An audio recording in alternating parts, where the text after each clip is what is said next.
I'm really glad to be here to be able to have this conversation about anxiety and anxiety disorders. I want to start by thinking about what is anxiety. And we sort of say anxiety colloquially often.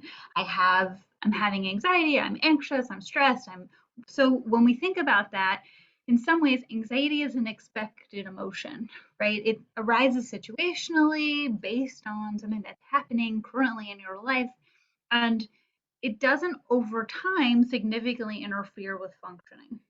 So in the moment when there is something that is challenging, anxiety will interfere, right? But over time, it's not significantly impacting our function. Like Sharon said, we're not getting so lost in it that we're not able to do what we need to do or what we want to do. There is a clinical diagnosis of an anxiety disorder, and this is a little different. This is when the anxiety is severe, it's persistent, and it's interfering with what we need to do and what we want to do over time. It's causing us suffering and it's getting in our way. The other piece about anxiety that's really important is that it's excessive given the context. So, situationally, things come up, and when we have the affect, the feeling of anxiety, it will often match what's going on in our lives. An anxiety disorder, a clinical diagnosis of anxiety, is excessive given the situation that we're in, right? So we are not always able to say, okay, this is the threat level, and then our anxiety rises to that threat level. Often our stress and our anxiety go beyond the realistic threat. Often this leads to a lack of balance, right? So what happens when we're really anxious, and we're going to talk about avoidance and overwork throughout the presentation, but a couple of the things that we tend to see happen, especially in high knowledge environments, is that this anxiety leads to significant avoidance, right? We have this experience of the stress becomes so overwhelming that we start to avoid things. The other thing that can happen is it can really swing the other way, and it can lead to significant overwork. So we begin to work really hard. We're skipping sleep, we're skipping meals, we're staying at work 12, 15 hours a day because we're anxious and we're trying to get things done. It can lead to sort of more extreme lack of balance. There are a list here of specific anxiety related disorders. In our previous talk, the last mental health series, we really went into detail about those. We wanted to delve more into strategies and tools and talking. So if you're interested in those specific disorders, I encourage you to go back and look at the mental health series from last year, and we'll have a link at the end for the YouTube page for that. So common signs of anxiety disorders. Right, we talked again already about the excessive persistent worry. You could read this list here, but I think that something that's really important to point out is that this feels often very difficult to control, right? That we become fatigued, we become restless, and our anxiety becomes difficult to control. I heard that my speaker fades in and out, so I'm gonna try. Please message me if you can't hear me. The other thing about anxiety disorders is that we often get these physical manifestations. So our nervous system is reacting to the anxiety within our anxiety is reacting to the anxiety within our within our body, within our brains. So it's important to sort of notice those physical anxiety impacts as well. So I want to sort of think about expected stressors. So anxiety, the affect, is expected in high knowledge environments. So think about all of the things that you do on a day to day that's going to have an impact on your stress and an impact on your anxiety. So waiting and uncertainty, and I put this at the top because we're all dealing with a significant amount of waiting and uncertainty in our lives right now over the past 2 years. But in any sort of time where you're working in the biomedical research community, um, there's a lot of waiting, right? Interviews, grant reviews, paper submissions. There's a lot of waiting and a lot of uncertainty that happens. Um, so there are also, expectations of publication, expectations of productivity, reviews, feedback, if you're working towards tenure, if you have a mountain of paperwork. So think about, I mean, this is not even a comprehensive list of all of the things that may cause stress. So we expect stress in high knowledge environments. But we can think of anxiety as a spectrum, right? That there's helpful anxiety and unhelpful anxiety. And helpful anxiety, it can drive us, right? Imagine studying for a test or filling out paperwork. Helpful anxiety can help with performance, it can help with attention, problem solving, and alerts you to threats. So if we think about something like that may seem otherwise not that appealing, like filling out a mountain of paperwork. Some of us might like it, but well, I think many people think, okay, that's stressing me out. I have to do all of this paperwork, right? If we didn't have anxiety, we might not be driven to do that paperwork because we know the consequences of not doing the paperwork, right? Same thing for potentially having a challenging conversation. If you need to have a difficult conversation with somebody who shares your bench with you about tidiness and you're feeling nervous and anxious about it, but you know that on the other side of that, if you don't have that conversation, it's going to make you feel even worse. Anxiety can drive us, right? It can be really a helpful emotion. On the other side of the spectrum, though, anxiety gets to be unhelpful when it gets in the way of what we want to do or what we need to do, right? When it starts to cause avoidance or overwork, when it's causing us suffering, and when it outpaces the realistic threat level. So we can see something and we'd say, well, that's about a 2% chance of that happening. If it happens, it would be really, really bad. Anxiety will tell us, all right, you've got to focus on that 2% and you've got to avoid that at all costs, right? That's what anxiety does, is it outpaces the realistic threat level. So the question we get asked a lot is, well, how do I know? I feel anxiety. I know for sure I feel anxiety.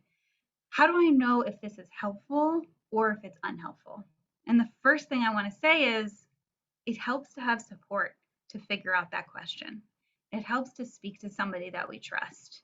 So another party can be really critical as a sounding board, right? When anxiety is present, sometimes it's hard to assess how realistic is this threat? How realistic is my thinking right now?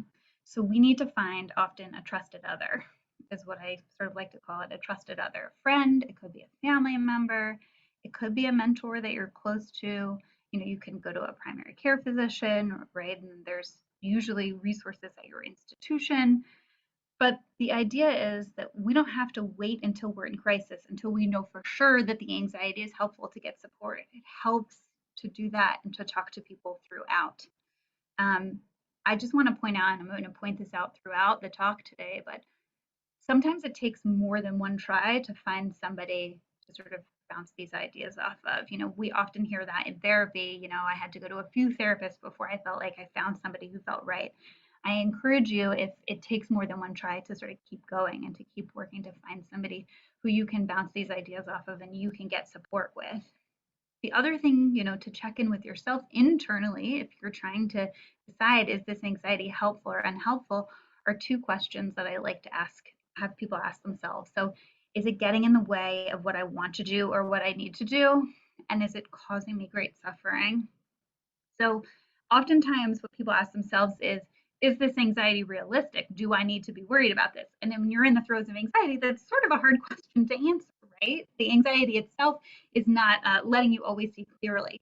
So those are two questions to ask yourself, and then again, really getting support from others. I want to talk now, before we get into really specific strategies, about two things that really drive anxiety. So one of them is cognitive distortions. So these are characteristic ways of thinking that drive unhelpful anxiety. And I just want to be clear that we all have cognitive distortions. Every person has cognitive distortions. The things that really drive unhelpful anxiety is when we get stuck in those and we have trouble checking them. So here's a list, a relatively comprehensive list of cognitive distortions. You may know of others, or if you look this up on the internet, you may be able to find others. But all of these impact our unhelpful anxieties. So things like catastrophizing, thinking that the worst is going to happen, mind reading, thinking that we know what other people are thinking and feeling, fortune telling, predicting the future. So I think that, you know, these are an important list to to look at. And we're going to sort of go through how do these drive unhelpful anxiety. I'm going to try to talk very loudly so that it's more clear. I want to make sure everyone can hear me. So what we know from cognitive behavioral therapy, which is one of the most studied treatments for anxiety, is that our thoughts impact the way we feel, which impacts what we do, which then loops around and impacts our thoughts. So when our thoughts are unhelpful and our thoughts are full of cognitive distortions, oftentimes our emotions and our behaviors become impacted and it drives more unhelpful anxiety. So let me give you an example of an unhelpful thought.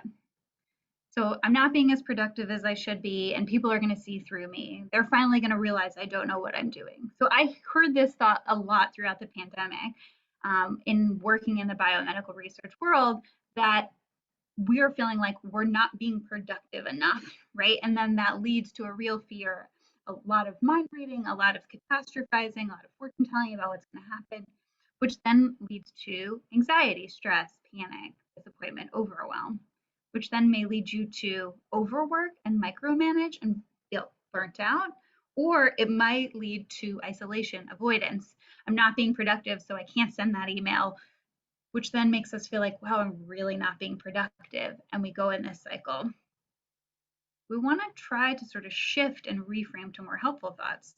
So if you're not feeling productive, a more helpful thought is, I have this job because of the hard work I do.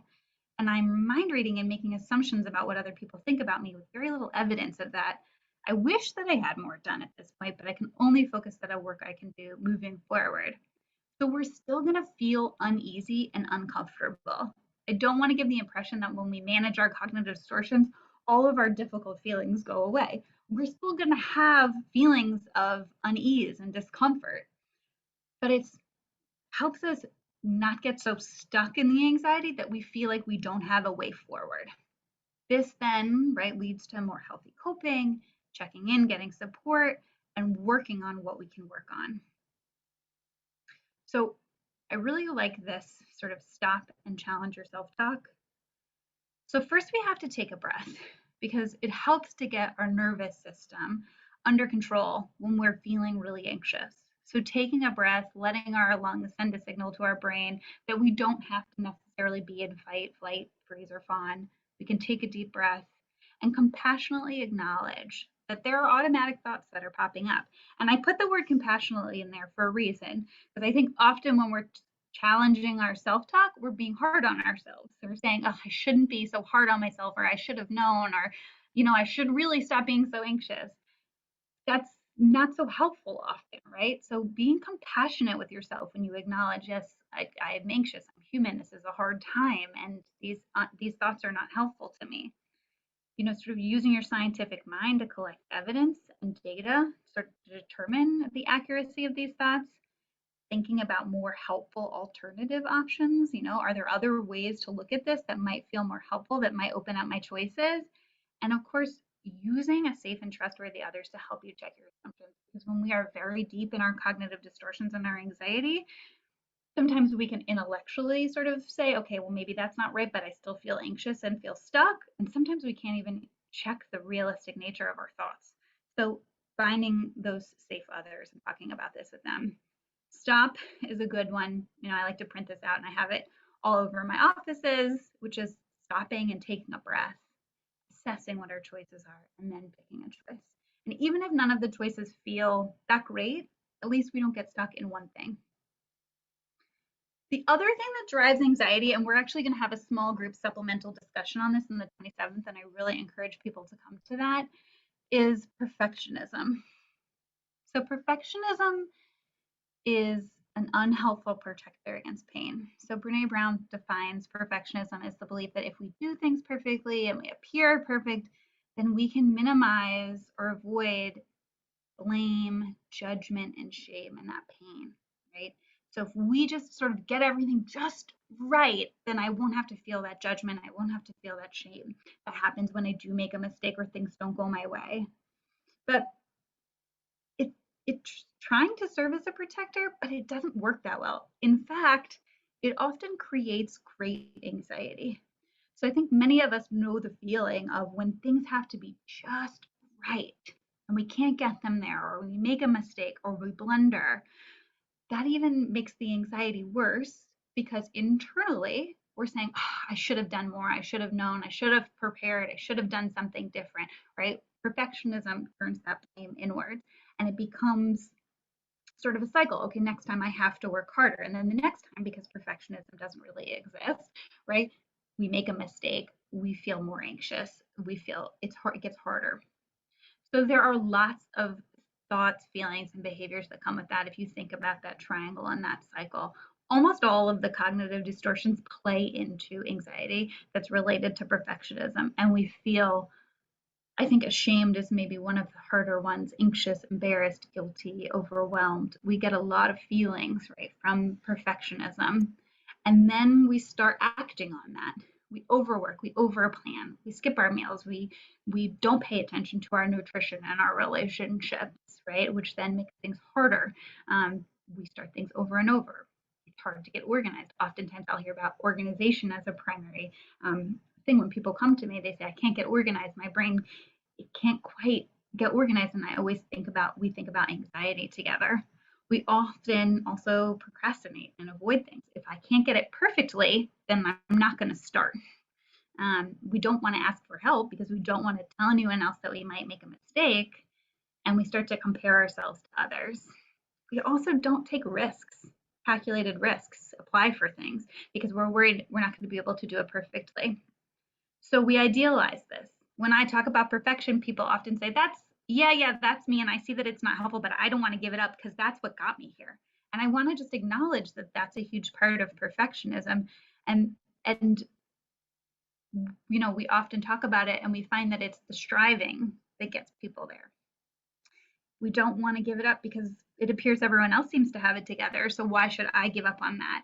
And a huge worry that I hear about is once I give up my perfectionism, I'm going to be so easy on myself. I'm never going to do anything ever again, right? Like it's just going to be a slippery slope to not getting anything done, right?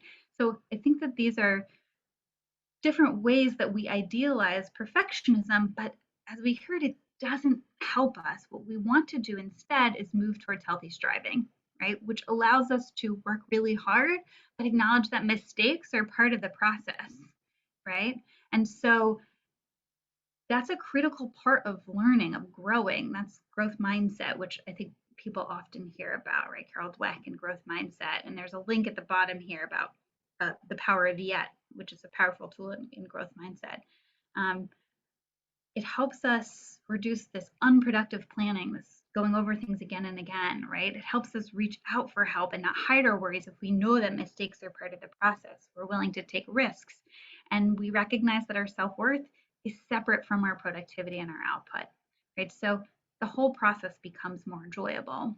And a huge way to do that is moving towards compassion. And I see a lot of comments that like another thing that happens with perfectionism is the environment feels like it encourages perfectionism. And I want to acknowledge that as well. So self-compassion helps drive healthy striving. So moving towards healthy striving helps us manage anxiety. It helps us manage our cognitive distortions and it helps us reframe them compassionately, right? So it goes from, I can't handle it if I have a mistake. I don't know what I would do. It's too much. It would be a catastrophe to, I can handle it. And I have gotten through hard things before. So you can see sort of that shift towards self-compassion. A little sort of trick we like to use is how would I talk to a friend or a colleague? And can I apply even a part of that self-compassion or that compassion that I give towards others to myself? It's really, really hard to apply the same compassion towards others as for ourselves. Additional strategies for managing anxiety. We're going to talk about a few other strategies, and critically speaking, we're going to really try to talk about getting support and reaching out and communicating about anxiety. But I just wanted to mention that we don't have to earn our breaks. We don't have to earn our self-care. That we're not waiting till we're productive enough to earn a break. Really taking care of ourselves, that is part of being productive. We all know how we feel less productive when we're freaked out, when we're anxious. So taking care of ourselves is part of the productivity process. So there are 6 powerful tools. These come from a large study on people who had adverse childhood experiences. Um, but I really think that these are incredibly powerful for anxiety management. Sleep is critical. We need sort of healthy sleep patterns. And I have a few, thoughts about sort of managing sleep. My favorite one is changing your routine 10 minutes at a time. So if you're a person who stays up till 2 in the morning and you're trying to back it up till 10, don't try to do it in a day. Sort of change your routine 10 or 15 minutes at a time. Exercise, which I think is, especially when it gets cold, like it does here in Maryland, it can be hard to want exercise. Exercise and getting outside is incredibly critical in anxiety management. Nutrition, if you're like me and you make it to noon and you realize you have only had coffee that day, right? And you think, why am I anxious? Why am I jittery? Why do I have a headache?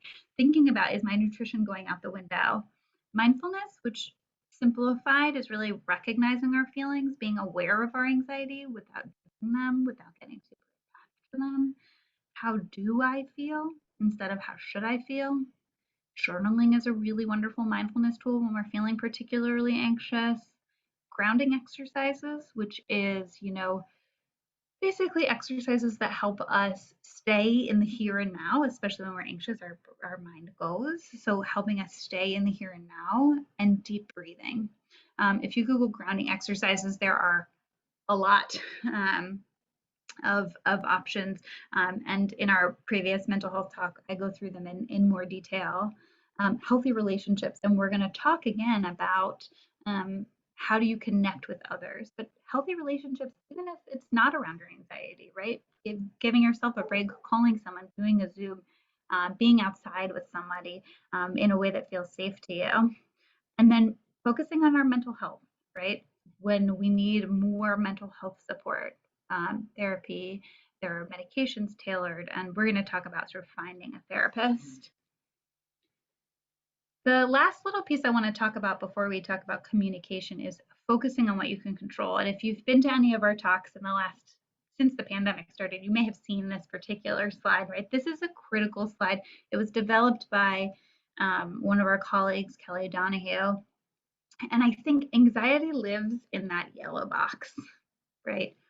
Things that we wish we could control, but that we don't feel that we have a lot of control over. Things that we want to control.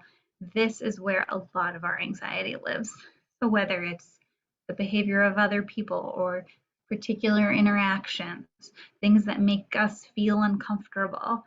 So I always recommend to people, take out 3 sheets of paper, label them red, yellow, and green, or these 3 categories, and really think about what maybe is living in my yellow box that I can't control, and what is in my green box. This is really, really useful for anxiety management.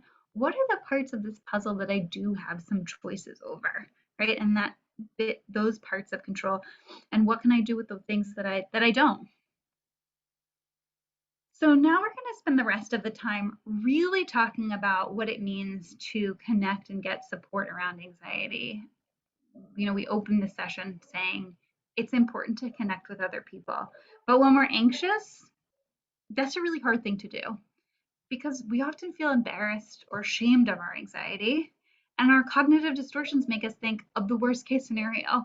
Like, when I connect with someone, this is what's going to happen, or I'm going to get pulled from a project, or my PI is not going to let me work on that new grant that I just got because I'm going to say I'm anxious and they're not going to think I can handle it. Or I can't tell my chair department that I'm feeling really nervous about my tenure. So thinking about our cognitive distortions make it really hard, right? Which leads to avoidance of getting help and having hard conversations, right? We want to fix our anxiety. We want to fix it before we can really let anyone know that it was a challenge. And this avoidance works really well in the short term. Avoidance is very effective for anxiety management in the short term. But what happens is we know that in the long term, it makes it much more challenging and much worse. right? So we've all been in a situation where maybe we get an email on a Monday and we need to reply or we need to make edits to something and we're not really sure what to do and we get anxious. And then all of a sudden it's Friday and we've avoided it and we think, well, now I can't respond because it's embarrassing at this point. I didn't respond yet, right? And so avoidance leads to more avoidance. And everything we know about anxiety research tells us that anxiety management is about taking small, manageable steps. That's what leads to reduction in stress. Is moving forward in small, manageable ways. We absolutely need to get forward to do that. It is a really tall order to ask us to do it alone because the way that anxiety is. So when you're moving forward communicating about your own anxiety, the first thing to do is find a safe person. And I said it in the beginning, and I'm going to reiterate it, that may take a few tries, right? We may have to find and talk to a few people before we find a good fit.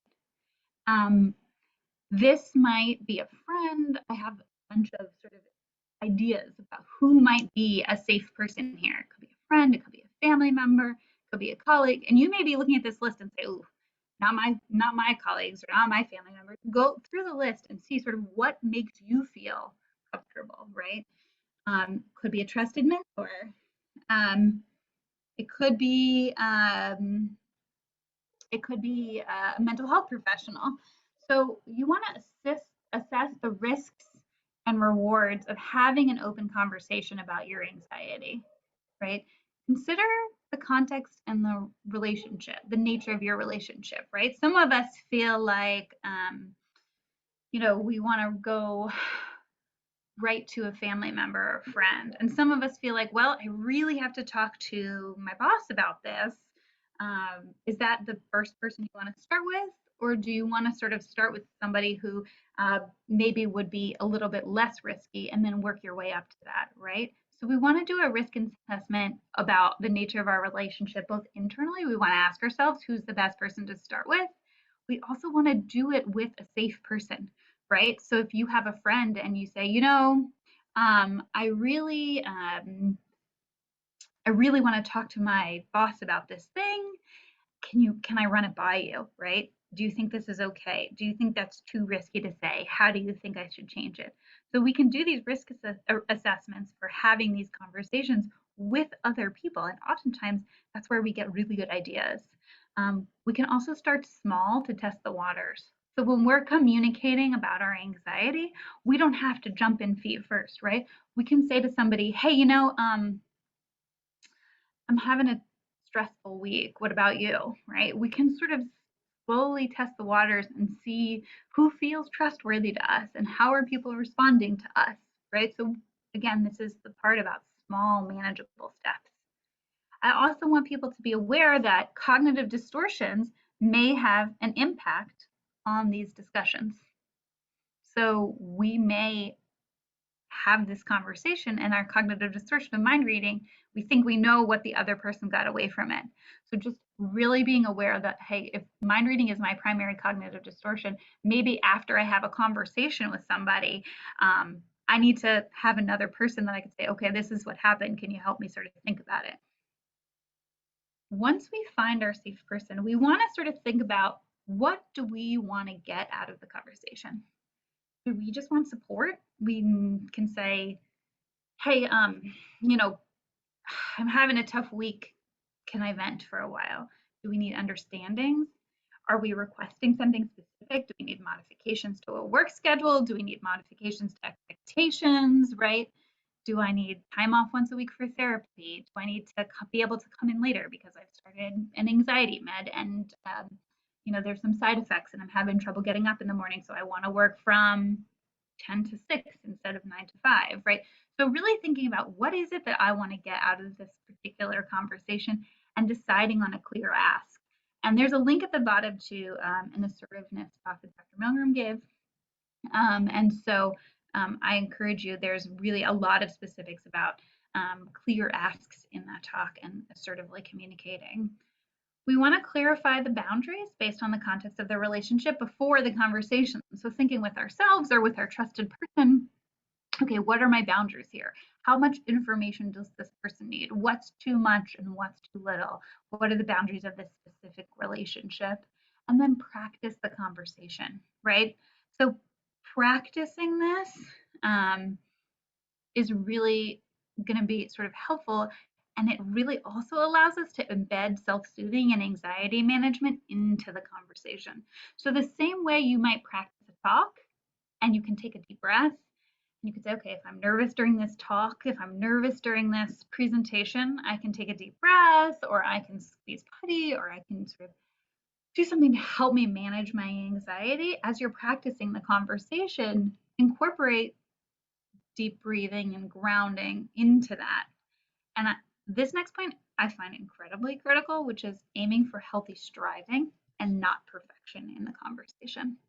Because I think when we start to practice conversations that will be challenging, especially related to anxiety, we want the conversation to be perfect. And so then it can lead to avoidance, right? So remembering to incorporate healthy striving. This is what I'd like the conversation to be. This is the part that I have control over, and I'm going to have it, and I'm going to be stressed out. And I might be stressed out during the conversation, and it's still worth having, even if it's hard. Opening the dialogue how you feel comfortable. So you can email someone to ask for a meeting, you can knock on the door, just getting the conversation in a way that feels manageable to you.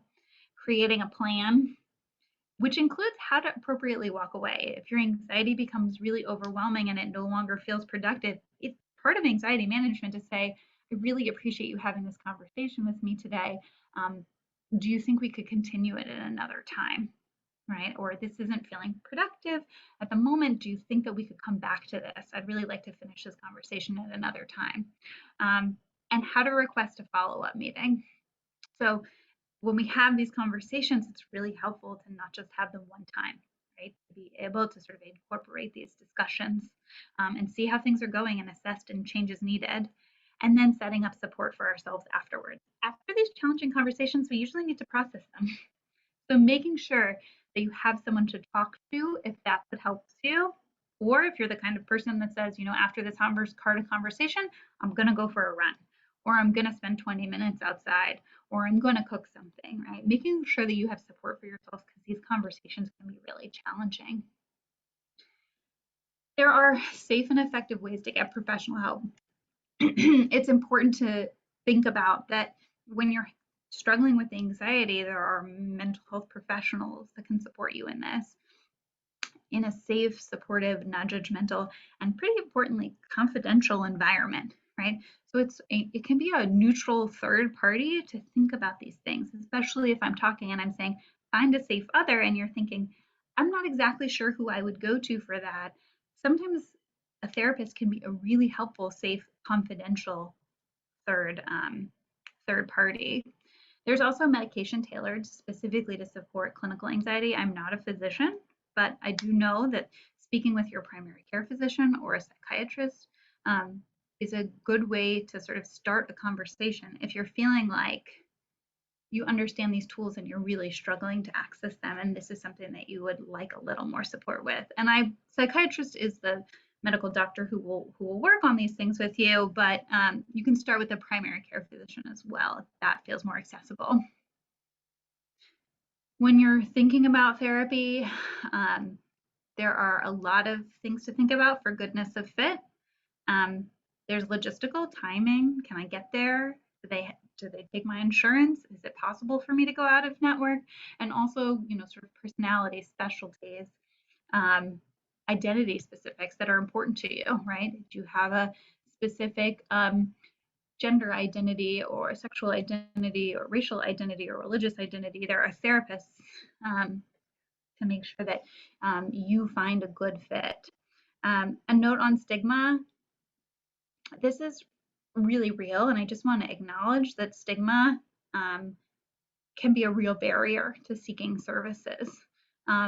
This is an important barrier to consider, and if it's something that you struggle with, I think it's really important to acknowledge that in a self-compassionate way. Or stigma is a thing that sort of can really get in the way.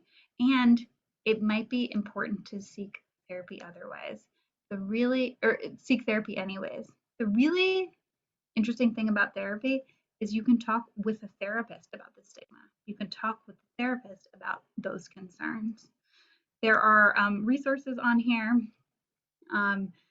and a lot of private therapists are still working through telehealth, which I think is probably the primary way, at least in this area. But thinking about, do you want a therapist in person or do you want them in telehealth is also another consideration. The last little bit I want to get to is thinking about supporting others with anxiety. So if you're noticing someone in your life with anxiety, how do you support them? So thinking about the context of the relationship you have with this person, what are the boundaries you have? What is your role? What is your responsibility? And maybe you are that person's boss. Maybe you are their colleague. Maybe you are their friend. Maybe you are their family member. So the conversation is going to look different depending on the boundaries that you have and your role. However, the conversation still needs to happen, right? We have to be able to talk with people about these things. So we want to make sure we're opening the conversation in a safe and private place. We want to make that comfortable. We want to make sure that we're giving privacy and respect. And we can open it with something as simple as, hey, how are you? But sometimes we need a little more, right? Sometimes maybe somebody will say, oh, I'm fine. And you are noticing, right, that there's something else going on. So you can say something like, hey, I've noticed that things have been really stressful. Like, how you doing? Or things have been really hard lately. How are you managing? Right? Opening up with that. Or hey, I just went to this talk on anxiety and I've just been thinking about it. How are you doing? Actively listening, right? Which means empathizing and asking curious, open questions, right? Not jumping right to problem solving. We all know that feeling when we've had a hard day and we come home and someone we love says, well, if you had just done these things that I told you to do, right? Versus that feeling we get when somebody says, yeah, that sounds really hard. That's really stressful. So really allowing time for that person to talk without jumping in and trying to sort of give advice or solve the problem, and not pushing for details, really letting them know that you're there without being forceful. It can also be helpful to think about resources, right? This could be informal, like, hey, I'm going for a walk later. Do you want to come along with me? Because exercise can be helpful. Or more formal, right? I hear therapy can be really useful. So it's something you want to talk about, right? You may want to be able to refer this person further. Offering follow-up. Hey, I know this is a stressful time. Do you want to check in next week? Do you have time next week to check in again? So sort of making sure that you're having follow-up, that it's not a one-on-one conversation, and then getting support ourselves, right? When we're supporting others, we also need and deserve support. So finally thinking, here we go. Open communication is really key. So this may feel awkward at first talking about these things, or it may feel awkward for a long time, right? But practicing these things helps. At least let us feel like, okay, this is something that I can do. It may not feel super comfortable, but it starts to feel like, okay, this is a skill that I have. It's support is key, right? It helps in starting these conversations and it helps afterwards process hard conversations. Understanding the context of the relationship is critical. So the discussion you're going to have with your best friend from 20 years about your anxiety is going to look different than the one with your boss, but they're all important. Asking people how they're doing does not mean it's your job to fix it. So that's a thing I hear a lot is I can't ask someone how they're doing because what if they tell me something and I don't know how to solve it or I don't know how to fix it for them, right? We're afraid to ask because we don't know if we're going to say or do the right thing, but we have to start asking. We have to start trying, right? This is really critical to sort of changing the way that we manage anxiety. We can't do it alone. And knowing about resources can feel helpful. Okay, I know I have these things that I can offer to people. You'll hear in many, many of these talks, to do well, we have to be well, right? And that means that we have to have open conversations about the well-being of ourselves and our colleagues in the right context. So there's a small discussion group after this at 4:15.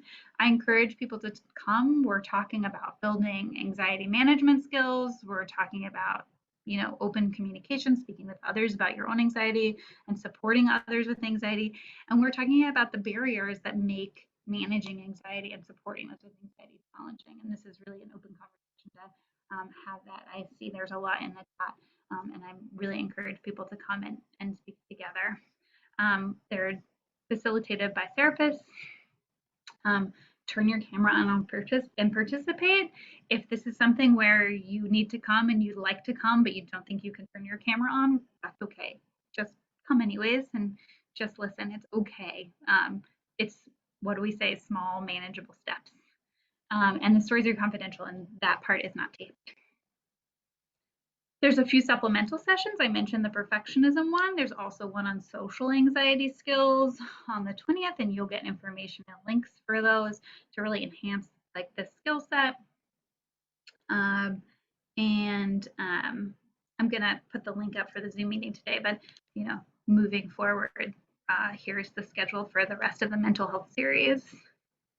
And here's a place for more information. And I'm happy to take questions. Great, thank you, Lori. There's a lot of questions, so we'll try together to clear as many as we can in the time we have. The first is about how and when to begin teaching students these coping skills that they need to be prepared for all of the challenges coming forward. And before you talk, I'll just make a plug for Becoming a Resilient Scientist, which is a series we offer for students. And we will start very soon raising a resilient scientist. It's happening starting in January or February, depending on whether you're at NIH or at a university, and that will be for PIs and staff to learn how to use this type of material to support students. But beyond that, I wonder if you have thoughts about how we help students learn these skills. I think we help people learn by normalizing talking about them and making it clear that this is something that impacts everyone. Right? Anxiety is an affect that impacts everyone, and then in high knowledge environments, we expect anxiety and stress. And so helping people learn that this isn't something that only they are dealing with, right? And that they need to deal with alone. I think it's making it a community thing. Yeah. I see a note in the chat from somebody who acknowledged this, that felt this talk would be so helpful in helping them support their trainees. And I acknowledge many PIs are very supportive, but there are some questions about talking to a PI whose communication style or way of giving critique, way of setting expectations is so difficult. So we have this, right? Their communication feeds in to more anxiety, and your thoughts about how a student can, or staff member can talk to a supervisor that is not helping. So I'm going to give an answer that I often give, which is it's context dependent.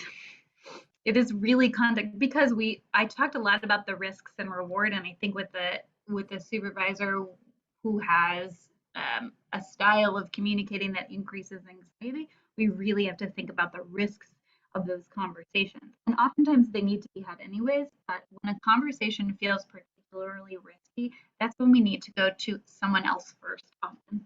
We need to go to a different trusted other first and think things through. So whether that's your someone within your institution, within your graduate office, if that's a mental health professional you're talking to, if that's a trusted friend, thinking about going to someone else first and thinking through the details of your specific conversation, really getting clear on what you need and being able to sort of manage the stress through those challenging conversations. Thank you. So here's a question. Many of us have worked so hard to avoid getting COVID, and Omicron is a tough situation.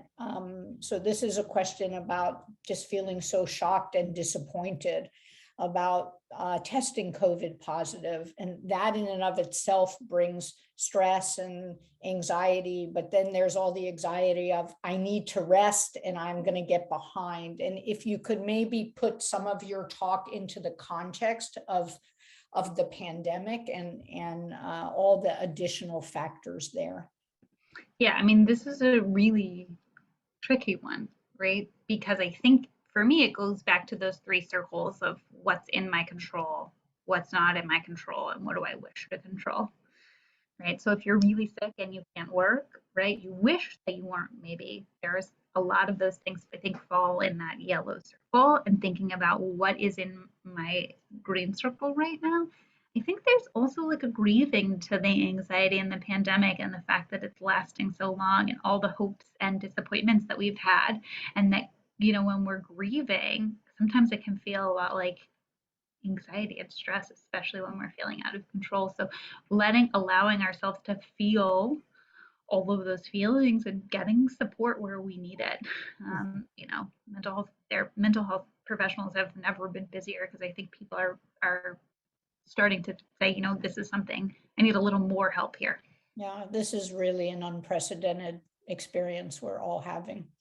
And in fact, that leads to another question here where somebody says, some stressors are academic, but there's all of the non-academic sources. Somebody put into the chat, being a first-time parent just brings an amazing amount of anxiety along with it. And if you could talk about whether you think strategies for dealing with work stressors and life stressors differ, where they might differ, or are they really just a set of skills of learning to take care of ourselves, learning to breathe and pause, learning to ask ourselves compassionate questions, same, different, and how? I think that the underlying skills are often the same. Being self-compassionate, becoming aware of your distortions, thinking about how it's getting in the way, where it's getting in the way, how we're suffering, learning about mindfulness, maintaining our healthy relationships, right? Those 6 powerful tools. The skills underlying are often the same. What we feel is different is usually the actions, that behavior part of the triangle, right? The thoughts and feelings are often very similar. You really Oh, faded. Yeah. sorry, it's the behavior part of the triangle that's different, right? So the choices that you have at work to manage the stress, the actions you take are often different than the actions you might take as a new parent, or the actions that you might take from other stressors. But oftentimes, learning to manage those thoughts and those feelings, those are relatively similar skills. Great. Thank you.